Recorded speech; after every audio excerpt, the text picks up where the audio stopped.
Hey all, we're at Dover in the Cup Series. I'm driving the 21 Wood Brothers car, which in career mode is a 4-star car.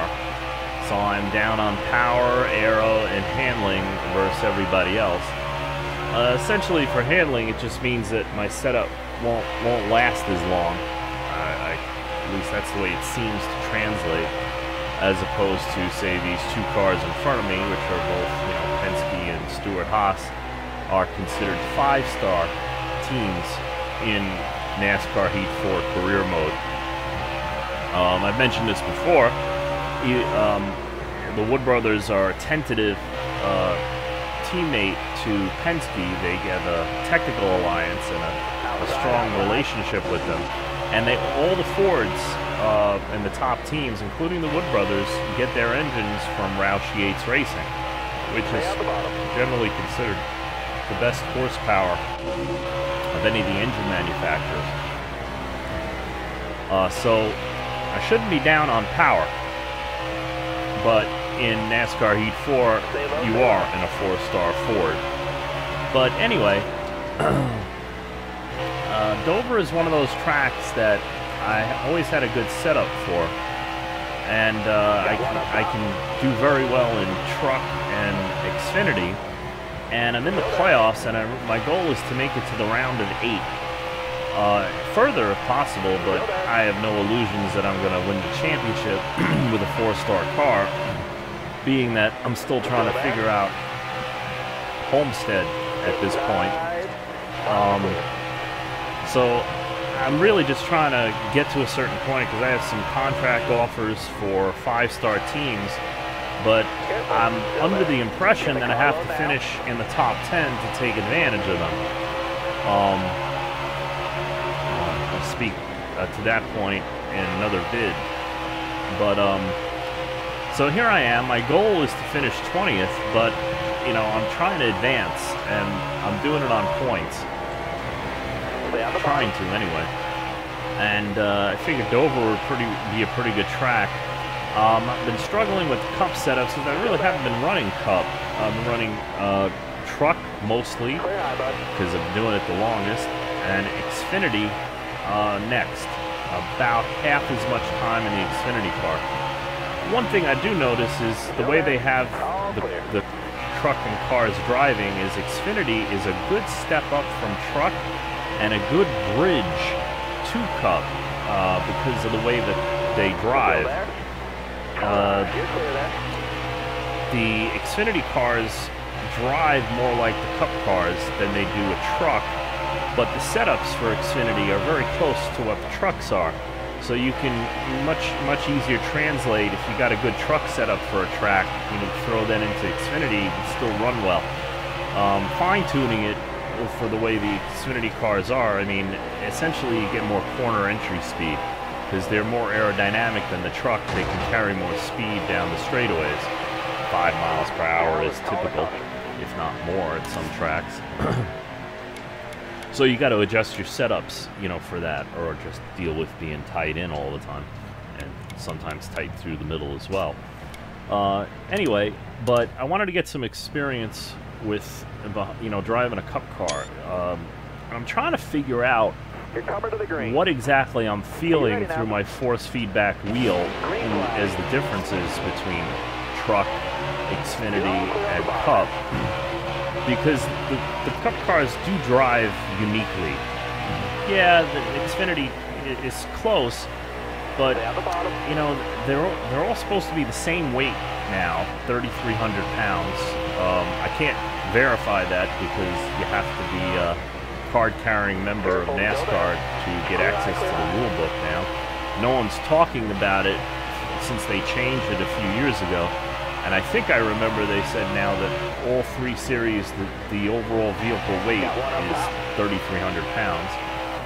There might be, slight differences to that 3,300 pound rule, like including the driver, not including the driver, depending on the series. But for the most part, that's, pretty much the same weight. I do know the wheelbase has changed also. I believe since the 6th generation car, or maybe the next, I don't know, I don't remember. For about 7-8 years now, I believe that all the chassis in Cup are 110-inch wheelbase chassis. Where in Xfinity, I believe they are 110-inch. Now that's the distance between the middle of the wheels front and back, how far apart they are. A longer wheelbase will give you a more stable handling car at speed in general. It'll lend to that. And a shorter wheelbase car will handle better in tight turns.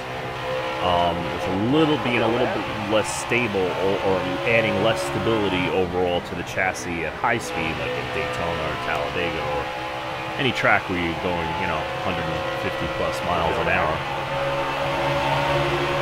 in general. I guess reflecting that, Xfinity goes to tracks that are typically shorter than a lot of the, even though they do share a lot of tracks, they go to more tracks that are shorter in length with tighter turns. I don't know. Anyway, that's how the series works out, and I'm trying to figure out if that's the difference. Because to me, the Cup car drives heavier. Like going from a mid-size car to a full-size car on the street kind of thing. It's just a different feel overall to it. It's not as easy to point. You have to plan, your turns a little bit more. And also, if you've been watching my other videos, a lot of them are truck and Xfinity.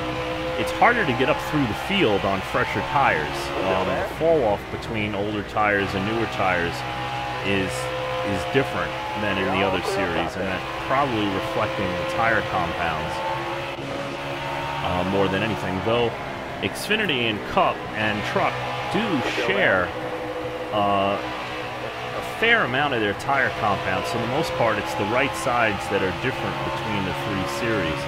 Although Xfinity will share more all four tires with Cup than Truck will. It's typically the left sides in all the series, and the right sides are different.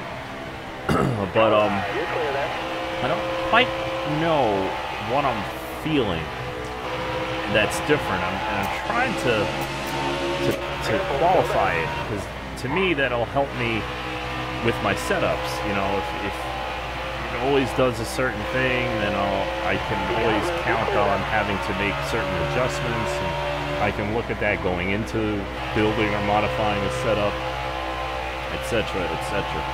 So it's more information gathering than anything. I'm not trying to win a championship, but I am trying to get to, at this point, a 5-star ride, so I can explore that more.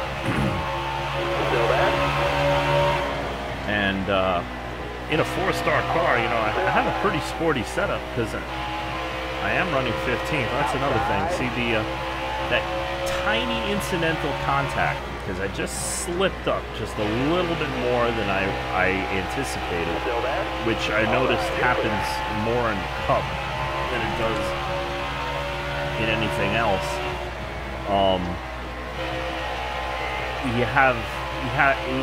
Everything happens like a little bit faster, I guess. You wear your tires a little faster, your handling goes away a little bit faster. Again, lends itself to that feeling that it's like a heavier car, a bigger car kind of thing. But just that little incidental contact, my front corner to the left corner of Austin Dillon's car, and now I got some aero damage on the nose, which can make me tight. At this point, I have a good balance, and I was real loose starting out. Some of my setups, like Dover and Bristol, especially when I go to a 5-star car or a quick race car where everybody's maxed out 100%, equal footing. Yeah, you just get crazy loose off the right rear, which I take to be the difference in torque between the engines. So when you mash the gas coming off the turn at Bristol, just translating the setup directly, you have to make adjustments in order to be able to drive it, not just get spinning loose off the turns after a couple laps.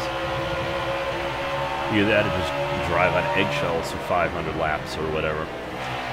which, you know, it's going to get looser anyway, so that's not really an option. You gotta make adjustments.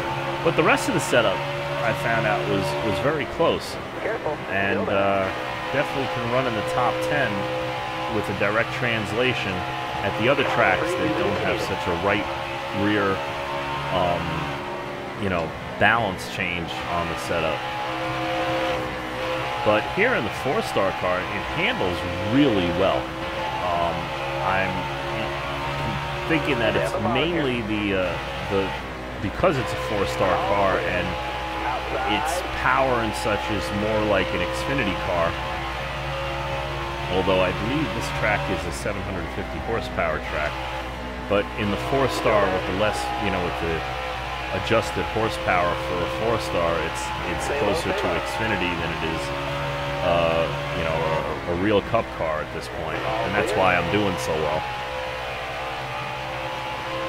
12th may not be great for you guys, but with a 40-car full field in Cup and a 4-star car that's down on power and aero, I think I'm doing pretty good. But as it is my goal, if I can't win the race, and I'll certainly try to if the opportunity arises, I will, you know, try to finish in the top 10 or top 5 if the opportunity arises. But with the laps winding down here and the way the car is, I can see top 10. Unless I got a caution, but at this point, I wouldn't be able to make it back up through the field of, you know, 30 cars or whatever, wherever I would go back to if no one else pitted. So it's basically getting as much as I can, which is why I'm working on Byron here. Careful, go back. He's got a spot I want, and I'd like to get past Keselowski, but it took me a little longer than I wanted to get around Byron, because if you notice, the car just went a little bit tight, which is probably more due to damage I got from Dylan at this point, since this package is very aero-sensitive. NASCAR Heat 4 mirroring the 2019 Cup package in real life. A lot of guys, I mean, both in real life and sim racers, you know, I'm not really happy with the package itself. Though on this mile track, I would say it probably has less of an effect than it does on the 1.5 miles and 2-mile tracks. But I'm trying to get to Keselowski, and now I'm struggling. As you can see, I've gone a little bit tight. And I've been struggling with loose all day. It was just a little loose, not wrecking loose. But it would get looser quicker over the course of a run, and I thought I'd gotten a balance, so it's probably that damage from Dylan that upset it now. And it's just slowing me down a bit. See, I like my left side tires at this point in the run on the black there. And I was like, you know, a foot or two above it. And I gotta slow down to get a run off the corner, but Truex is, see, I can't. See, in Xfinity and Truck, I have the setup where I could just kind of turn around him one way or the other, get a nose on him, and he'll give me room. But I can't do that in Cup. I don't have the maneuverability on older tires that you find in the Xfinity and Truck series with a good setup, which is probably closer to real life. Especially if those vehicles have a shorter wheelbase, they'll tend to have a little bit more maneuverability, I guess, whereas the longer wheelbase will give you more stability. So yeah, it won't spin around as easy, but you can't exactly maneuver it on a dime.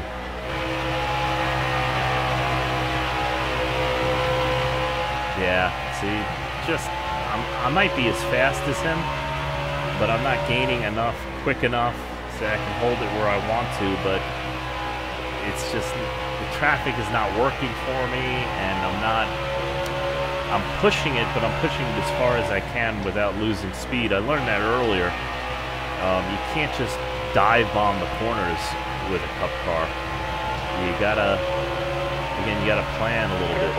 See, I didn't want to hit them, so I'm not out of the gas too long. You know, it's just little things. But again, and I'm watching racing forever, this is more like what you see drivers dealing with in real life. So this, to me, this experience is much closer to what a real Cup driver will face than than in past sims, and that's really cool. Hey, it's harder, but you know what? So's real life. Go get $10 million to go race in Cup, for a team in sponsorship. It's tough.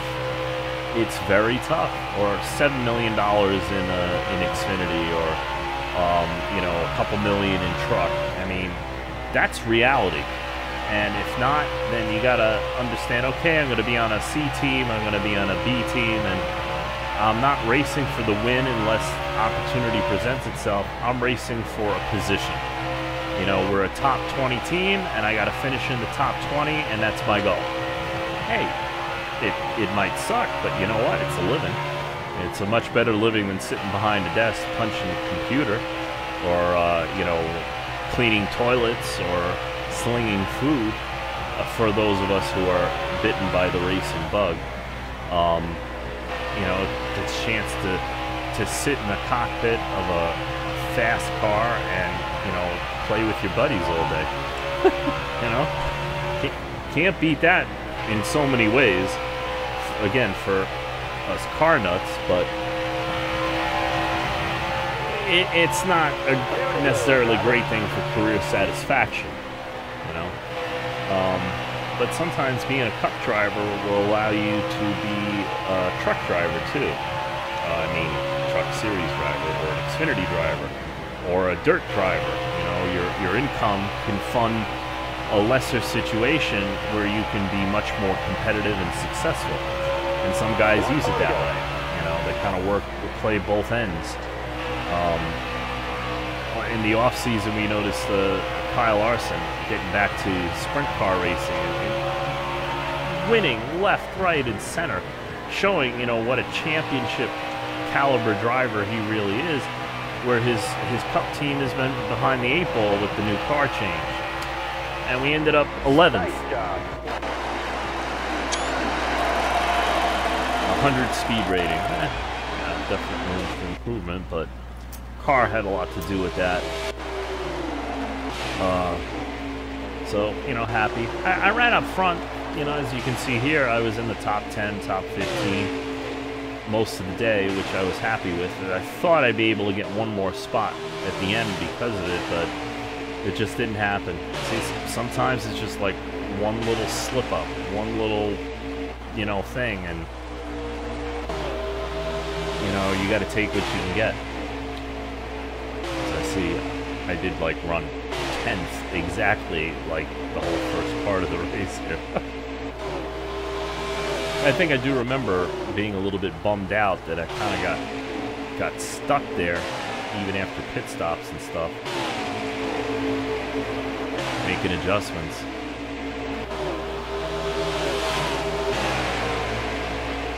Wow, look at this. 125 laps, and I'm in 10th place every update. I probably finished 10th in the stage too, that means. Hopefully. Lap 382, see, yeah, late in the race. Stuff happened. I don't quite remember, and the replay is not letting me know, but that's when I started running, I guess, top 15 instead of 10th. I think I get up to within the top 10 the run before the run where the video clip started, but that's not really showing. I really like that paint scheme too. Yep. I don't know why it went through again, but anyway, yeah, I do the videos, and I look and I see, I try to learn, what did I do, what could I have done better. I caught it, finally, that it's repeating. I guess I was a little bummed that it didn't give more of the detail. A 400 lap race, but they need to fix that a little bit and adjust it. I don't think I want any of the stages, which is fine. But did pretty good. I'm in 7th. I'm only 8 points out into the round of 8, but that's 8 points in. I'll take it. 23-0 for Fastest lap. Now that's hauling the mail around this place. 208 laps. I guess we had some overtimes. Why didn't it show that? That's weird.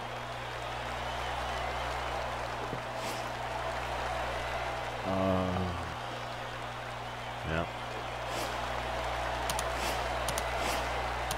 What are we looking at here? Yeah, so acclimating the Cup. It's a little different. I struggle with the gearing, and I got some guidance on the gearing from one of my friends. Friends are invaluable here, who are more experienced, specifically with, you know, stuff like that. I've been sim racing forever, but, you know, experience with the Heat games, the new ones here, is hard to find, you know, with good information and good advice and practical experience. So, you know, they know what they're talking about. But I'm lucky to have a good group of friends that I can get that kind of information from. If I ask a question, I get good answers. And it might not be the answers I want, but I get good answers. And with that, I can adjust and adapt better, different things. So one of my friends always says, you know, when it comes to the faster tracks, it's like it's the line in Cup. It's like it's 90% line and 10% setup. And for the most part, he's not wrong. Not wrong at all. Okay, well, thank you guys for watching and coming along for another ride. We'll be back. Like, share, subscribe, comment, questions, anything. But most of all, you guys keep rolling.